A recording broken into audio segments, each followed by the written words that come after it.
The next Lifetime Achievement Vidhi Maharshi Award is conferred upon Advocate Dr. Sudhakar Awad, Teacher of Teachers and the former Chairman of the Bar Council of Maharashtra and Goa. Let us have his brief introduction through a documentary clip. Dr. Awad sir, विधी क्षेत्रातील एक सन्माननीय व्यक्तिमत्व, ज्यांनी आपल्या ज्ञान, अनुभव आणि कार्यक्षमतेच्या बळावर आपलं स्वतंत्र स्थान निर्माण केलं ते म्हणजे डॉक्टर सुधाकर आव्हाड सर. आपल्या वैचारिक प्रगल्भतेने आणि कर्तव्यनिष्ठेने त्यांनी विधी क्षेत्रात केलेले योगदान अनुकरणीय आहे. 10 मार्च 1953 रोजी अहमदनगर जिल्ह्यातल्या पाथर्डी तालुक्यातल्या चिचोंडी शिराळ या छोट्या गावात जन्मलेले डॉक्टर आव्हाड सर यांनी प्रारंभापासूनच शिक्षणात उत्कृष्टता साधली आहे. डॉक्टर आव्हाड सर यांनी विज्ञान शाखेतून BSc ऑनर्स पदवी पुणे विद्यापीठातून प्राप्त केली आणि विधी शाखेतून LLB आणि LLM या पदव्या मिळवून आपलं स्थान विधी क्षेत्रात पक्क केलं. PhD पदवी मिळवताना त्यांच्या अभ्यासाची आणि समर्पणाची सिद्धता पुन्हा एकदा दिसून आली. त्यांना तुळपुळे सुवर्ण पदकानं सन्मानित करण्यात आलं. 1977 पासून आपल्या सेवा कार्याची सुरुवात करणाऱ्या डॉक्टर आव्हाड सर यांनी अनेक विद्यार्थ्यांना मार्गदर्शन केलं, जे आज विधी क्षेत्रात आपली स्वतंत्र ओळख निर्माण करतायत. ज्यांच्या ज्ञानाचा आणि अनुभवाचा लाभ अनेक विद्यार्थ्यांना झालाय, त्यामुळे ते आज उत्कृष्ट वकील झाले आहेत. डॉक्टर सुधाकर आव्हाड सर यांनी राष्ट्रीय हरित न्यायाधिकरण, वन्यजीव संरक्षण, पाटबंधारे आणि सहकारी क्षेत्रात 47 वर्षांहून अधिक काळ विधिज्ञ म्हणून आपलं महत्त्वपूर्ण कार्य केलं आहे. त्यांनी वन आणि पर्यावरण विषयक कायद्यात खूप मोठं योगदान दिलं आहे, ज्यामुळे त्यांच्या कार्याची दखल राष्ट्रीय स्तरावर घेतली गेली आहे. अनेक महत्त्वपूर्ण पुस्तकात लेखन करत त्यांनी विधी क्षेत्राला नव्या विचारांची आणि मार्गदर्शनाची दिशा दिली आहे. त्यांच्या या अद्वितीय कार्यासाठी महाराष्ट्र आणि गोवा राज्यातील विधिज्ञ समुदायात त्यांना उच्च सन्मान प्राप्त झाला आहे. आजच्या या भव्य कार्यक्रमात डॉक्टर सुधाकर आव्हाड यांचे कायदा क्षेत्रातील अमूल्य योगदानाबद्दल बार काउन्सिल ऑफ महाराष्ट्र आणि गोवातर्फे आणि महाराष्ट्र आणि गोव्यातील तमाम वकील वर्गातर्फे डॉक्टर सुधाकर आव्हाड सरांना सन्माननीय अतिथींच्या उपस्थितीत विधी महर्षी जीवन गौरव पुरस्कार देऊन सन्मानित करण्यात येत आहे. डॉक्टर आव्हाड सरांचे मनपूर्वक अभिनंदन. May I request Dr. Sudhakar Awad and Mrs. Sharda Awad to come and accept this felicitation of the Lifetime Achievement Vidhi Maharshi Award. May I request Justice Oak to present them with a memento shawl and a book to Sir and Ma'am.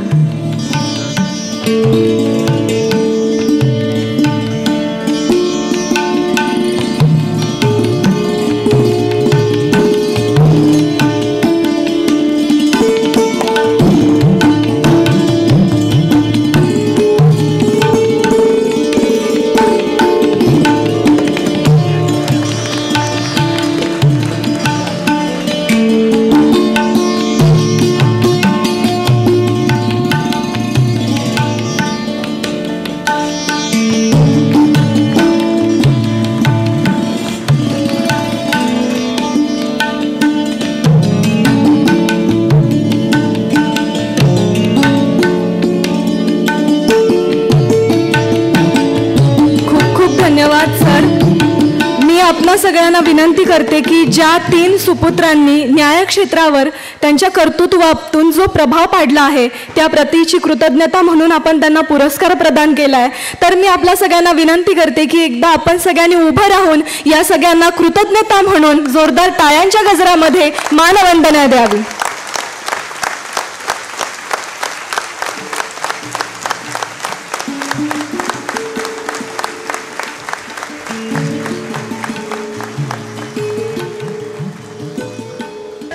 बोलिले चालिले निकोप शुद्ध, ज्ञानाते तेज कधी न क्रुद्ध, मनाने निर्मळ प्रेमळ स्नेही, कर्तृत्व अफाट उदात्त ध्येयी असे असणारे आमचे मार्गदर्शक सन्माननीय ॲडव्होकेट सुधाकरजी आव्हाड सर.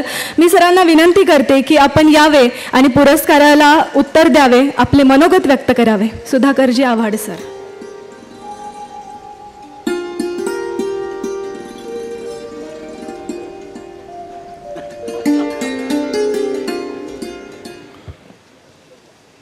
नमस्कार. सन्माननीय व्यासपीठावरील सर्वोच्च न्यायालयाचे न्यायमूर्ती, मुंबई उच्च न्यायालयाचे न्यायमूर्ती, महाराष्ट्राचे मंत्री, बार काउन्सिल ऑफ इंडियाचे सदस्य, chairman, Maharashtra and Goa bar काउन्सिलचे चेअरमन आणि सदस्य, उपस्थित न्यायाधीश बंधू आणि भगिनींनो, नेहमी मला बार काउन्सिलमध्ये 2 तासाचा असाइनमेंट देऊन बोलवलेलं असतं. आज मात्र उमाप सर आणि जायभाव साहेब म्हणले सर तुम्हाला 5च मिनटं. तरीही या 5 मिनटामध्ये मी न्याय देण्याचा प्रयत्न करेन. मित्रांनो, आयुष्यात अनेक ग्रंथ वाचले, अनेक पुस्तकं वाचली, त्यातली 2 पुस्तकं लक्षात राहिली. अनेक इंग्लिश ग्रंथ लिहिले, मीही एक 15-16 पुस्तकं लिहिली, वकिलांसाठी लिहिली, जजेससाठी लिहिली. 2च पुस्तकं लक्षात राहिली आणि 2 वाक्य लक्षात राहिली. जर का शेवटच्या माणसापर्यंत त्यांनी लक्षात ठेवली तर मित्रांनो एक दिवस तुम्हीही इथे येऊ शकाल एवढं लक्षात ठेवा. काय आहे 2 पुस्तकं? महाराष्ट्राचे राज्यपाल होते डॉक्टर PC अलेक्झांडर सर. तेव्हा राज्यपाल राजकारणी नसायचे, ते मोठे तत्त्वज्ञ होते. त्या तत्त्वज्ञ राज्यपालांनी एक पुस्तक लिहिलेलं होतं, what life has taught me. पुस्तकाने मला काय शिकवलं. आणि त्याच्यामध्ये ते एक वाक्य आहे ना मित्रांनो, ते माझ्या मनामध्ये घर करून राहिलं आणि ते शेवटच्या खुर्चीवरनं मला इथे घेऊन आलं. ते वाक्य असं आहे, डॉक्टर अलेक्झांडर सर असं म्हणतात की आपल्या आयुष्यामध्ये, मराठीत सांगतो, आपल्या आयुष्यामध्ये मिळालेले अनेक यश किंवा आनंद, सुख, संपत्ती हे फक्त आणि फक्त आपल्या कर्तबगारीने मिळालं असं नाही, ते अर्धसत्य आहे. पुढचं अर्धसत्य ते सांगतात की त्यासाठी थोरा मोठ्यांचे आशीर्वाद असावे लागतात, परमेश्वराचे आशीर्वाद असावे लागतात. आणि मित्रांनो, प्रत्येकाच्या जीवनामध्ये असे आशीर्वाद असल्याशिवाय असं मोठेपण येत नाही असं मला स्वतःला वाटतं.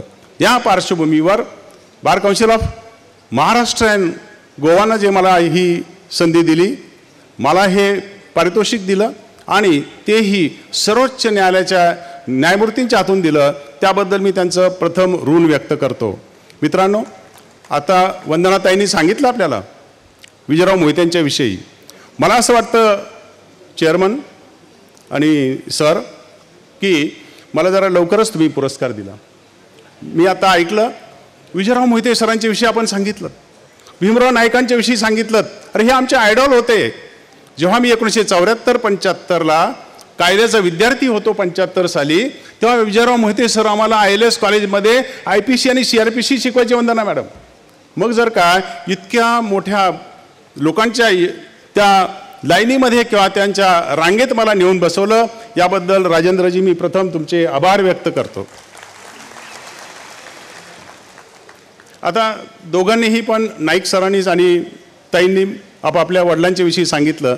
मला स्वतःविषयी सांगायला पाहिजे, कारण ते मला लाईफ टाईम मिळालेलं आहे, मी असताना मिळालेलं आहे.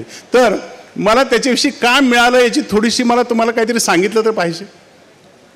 मित्रांनो, यासाठी मला ना 4 व्यक्तींचं ऋण व्यक्त केलं पाहिजे. ते जर का 4 व्यक्तींचं ऋण व्यक्त केलं नाही आणि आज केलं नाही तर मला असं वाटतं की ते माझ्या मनात राहून जाईल. बार काउन्सिलच्या शेकडो व्याख्यानमालेत मी गेलेलो आहे, महाराष्ट्रभर हिंडलेलो आहे. यांचे माझ्याकडे कमीत कमी 100-200 मोमेंटो असतील, पण मला असं वाटतं हे शेवटचंच आहे, कारण लाईफ टाईम अचिव्हमेंट तर हे एकदाच असतं ना. त्यामुळे आता अशी लाईफ टाईम मिळण्याची मला वाटतं ही शेवटची संधी आहे. आणि म्हणून आज मला काही गोष्टी सांगितल्या पाहिजेत. त्या गोष्टीपैकी पहिली गोष्ट आहे ती म्हणजे मला 4 लोकांचं ऋण व्यक्त केलं पाहिजे, म्हणजे मी मोकळा होऊन जाईल. त्या असं ऋण व्यक्त करताना इथपर्यंत येण्यामध्ये, मागच्या बाकड्यापासून इथपर्यंत येण्यामध्ये, किंवा एखाद्या शेतकऱ्याच्या मुलाला अशा प्रकारचा पुरस्कार मिळावा यासाठी काय बरं घडलं असेल. आणि त्यासाठी 4 गोष्टी घडल्या. पहिली गोष्ट अशी घडली की जरीही मी शेतकऱ्याचा मुलगा होतो तरी माझ्या सुदैवानं मला अत्यंत उत्तम गुरु मिळाले. हे जे आता तुम्ही 2 पोस्टमच दिले ना, त्याच्यातलेच तिसरे म्हणजे माझे गुरु, ते म्हणजे कैलासवासी भास्करराव आव्हाड सर.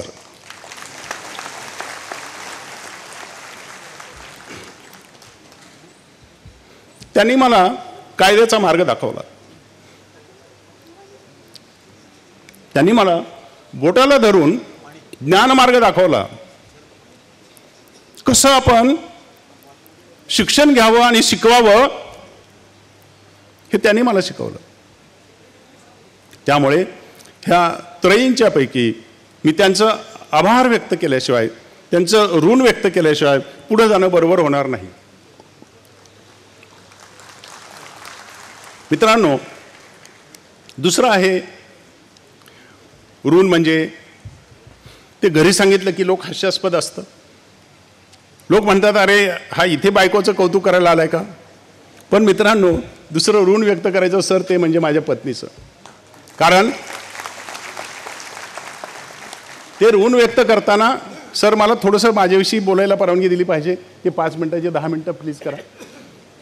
कारण माझ्या आयुष्याची सुरुवात जेव्हा झाली तेव्हा सर मी सुमारे 26 विषय एकटा शिकवायचो.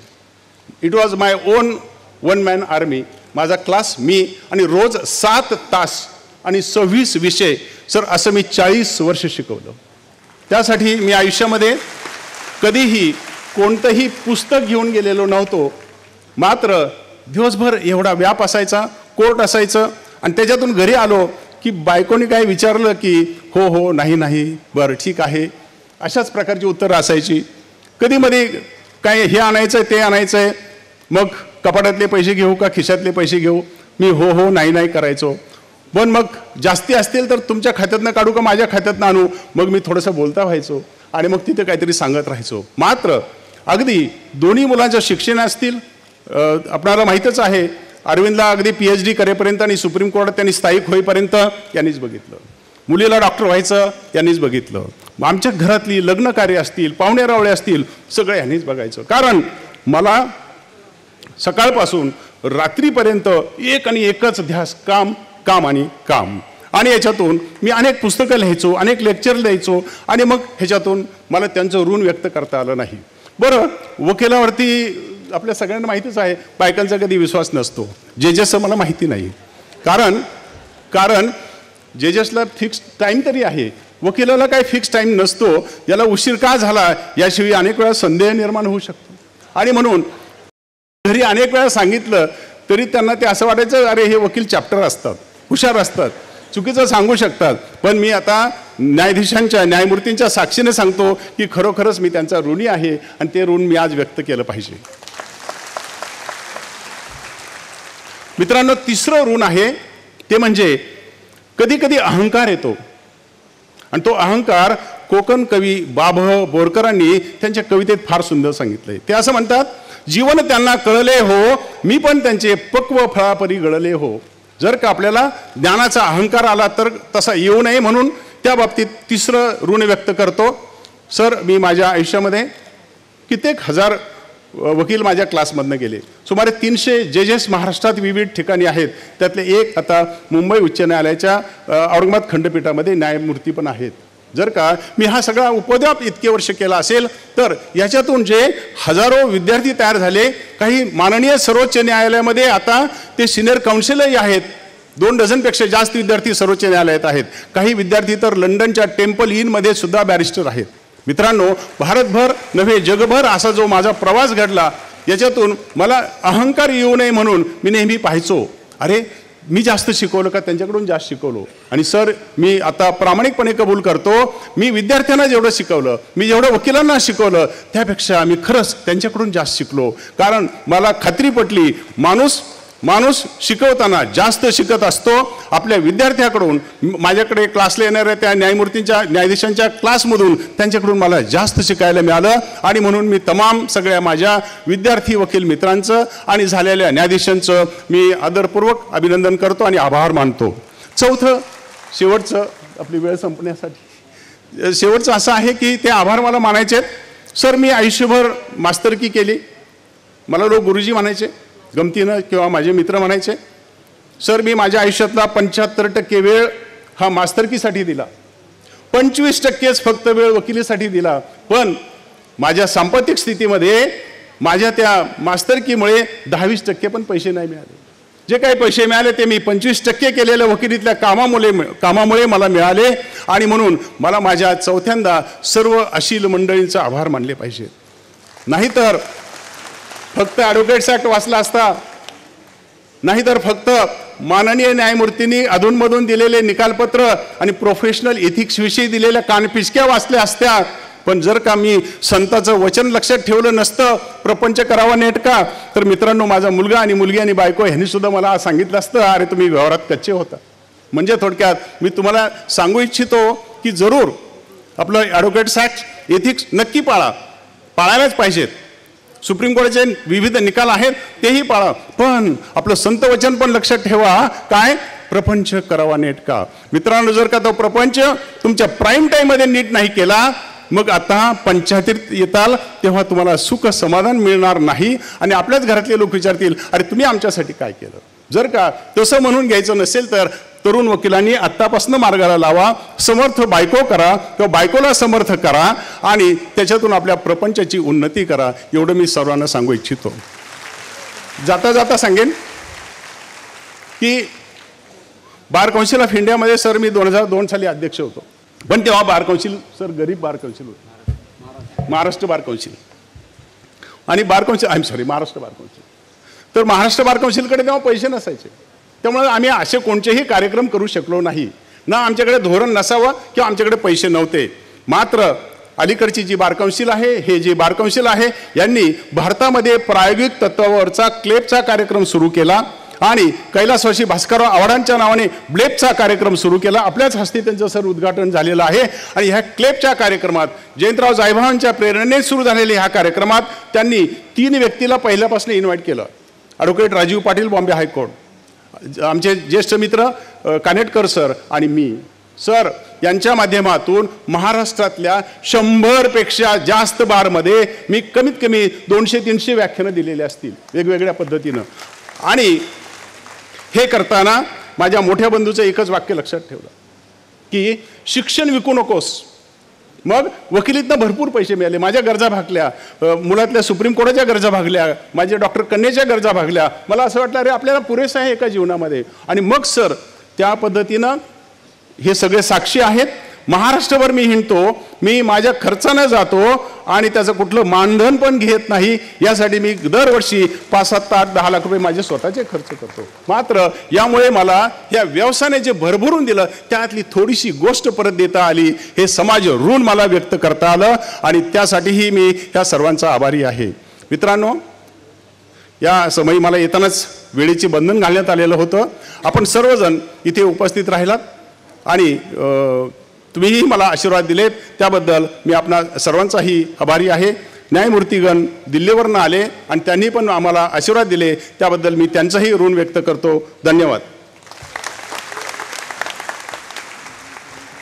Thank you, Advocate Dr. Sudhakar Awad, sir, teacher of teachers, for your kind reply to the felicitation.